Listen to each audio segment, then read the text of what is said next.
Glamour and glamorous is perhaps the best word to describe the music of Intestine Baalism, of this Japanese legendary death metal band. The kind of music in which the momentum builds on its own, because we literally know nothing about the musicians in this band. There were very few interviews, pretty much all of them in written fanzines or magazines. So appreciating this kind of music has nothing to do with personality or with personal charisma. When you appreciate Intestine Baalism, it is always about the music and absolutely nothing else. What we have in here, or what we will analyze today, is the first demo from 1994 called the Energumenus, and we have the reissued version from Obliteration Records from Japan. And this is a very old school reissued material. A lot of pictures from the early days of death metal in Japan, black and white pictures, pretty much like thing that you find in a museum of music or something like that. No lyrics, just a collection of historical photos and artifacts, and also a collection or a picture with the band performing live at a big Japanese festival. And the re-edited version contains also some, apart from the demo, contains some live performance from the Death Fest in Japan in 2018. And the CD as such, as I said, released by Obliteration Records. It's a very old school kind of release. White in here on the back, pretty much like they used to do it in the 80s, not even in the 90s. And also the back side of the CD, reproducing to quite a large extent the initial release. If we are talking about the other releases of the band, such as Anatomy of the Beast, Banquet in the Darkness, or Ultimate Instinct, those are a little bit easier to get here in Europe. But to be able to find the first demo, the Energumenus, and to have the original CD, it's quite a long shot for every collector. So this was very, very hard to get here in Europe, but it has worth it because this is a fabulous historical artifact. Now, talking about bands in Europe and in America, there is always something that happens and ruins a band, or to say it so, steals the thunder from a band. But if that kind of thing affects the quality of the music, then that band has never really been a band, just a project. But here, in the case of Intestine Baalism, the thunder is pure and impossible to steal or to attenuate in any way.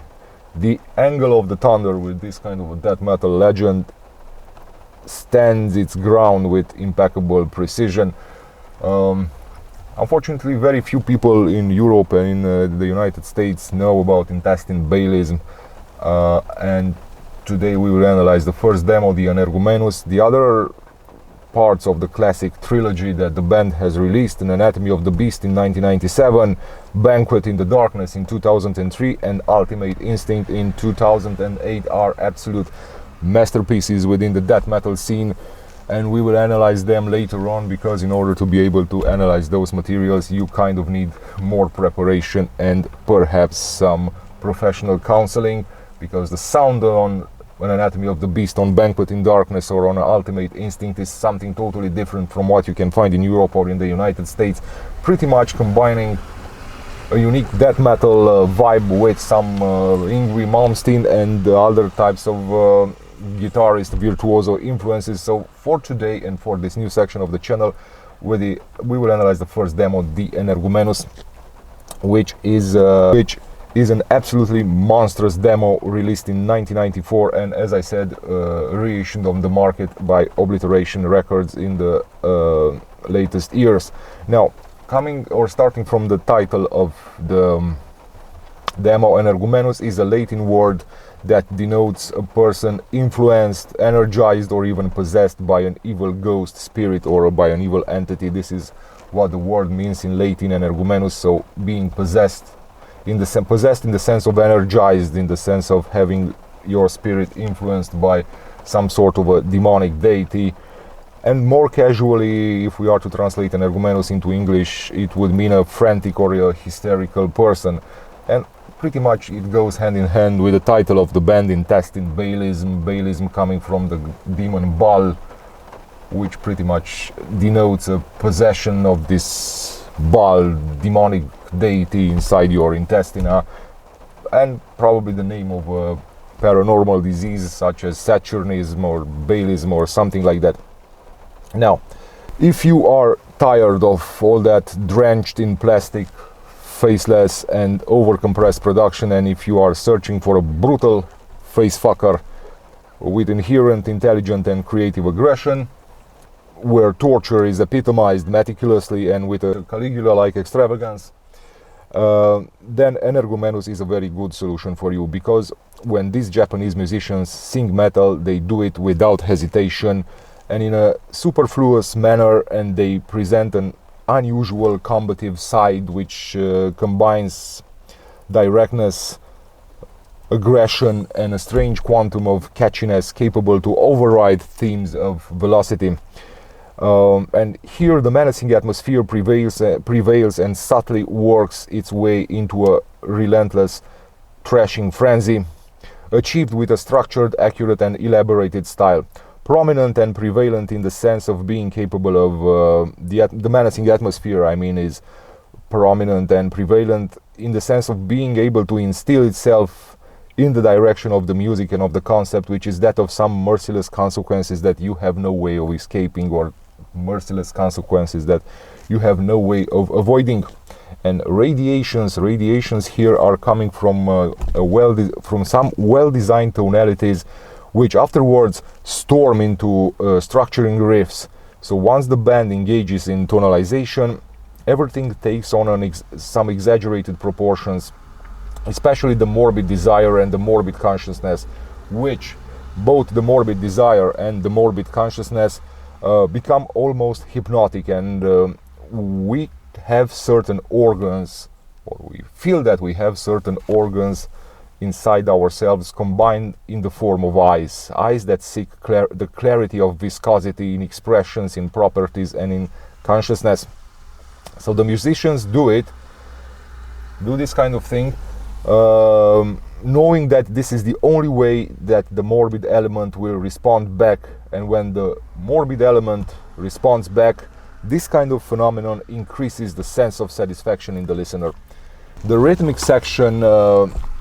displays intense instrumental centers of attention, and the songs are elaborated on all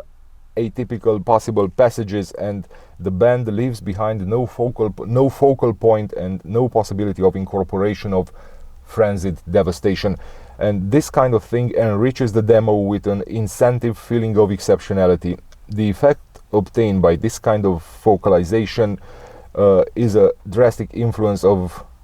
pathological satisfaction and the spreading and the confirmation of the most morbid natural reveries.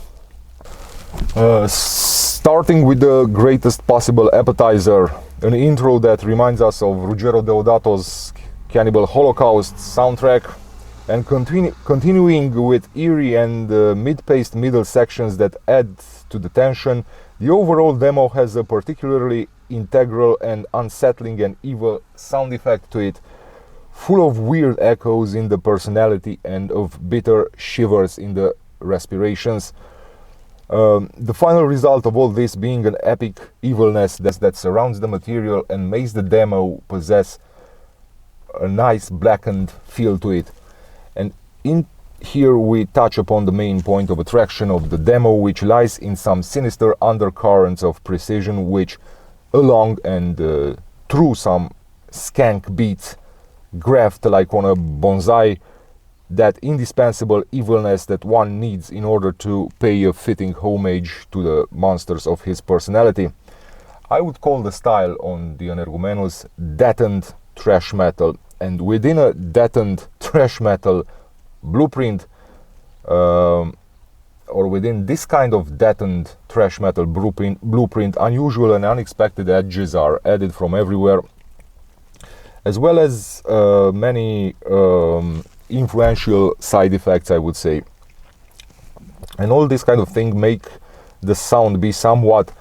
dissimilar to early or classic death and thrash metal releases. Dissimilar in the sense that the riffs are more infectious, placeable somewhere in the anti-chamber or in the lounge of black metal. So the riffs are more infectious, and along such otherworldly electrocutions, the riffs get transposed even better into even more infectious vocal lines, or super infectious vocal lines, pretty much a cryogenized face melter for the cadavers in the morgue. So basically no formulaic death metal compositions are to be found in here, because in here it is not about the mutilation of the cadaver, it is about the mutilation of the prayer within a demiurgic orgy, an unprecedented accelerator, an ardor that speaks to all of your senses when you listen to this release. And here the colors of the fire reflect the colors of the formalin in the morgue. The guitars cast such a vivid light that the temple of the morgue seems lit up like a spaceship directly from the lights of the formalin. And the corpse in general is an opaque body that does not want to reveal anything from its intimacy. Here the cadaver or the corpse benefits from the light of the formalin and from the light of the phosphorus, both the light of the formalin and the light of the phosphorus being types of light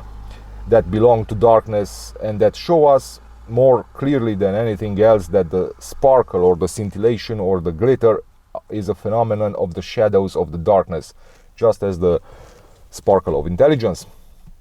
And in this case the effect is that death metal asserts its power of fascination at the level of the engaged instincts.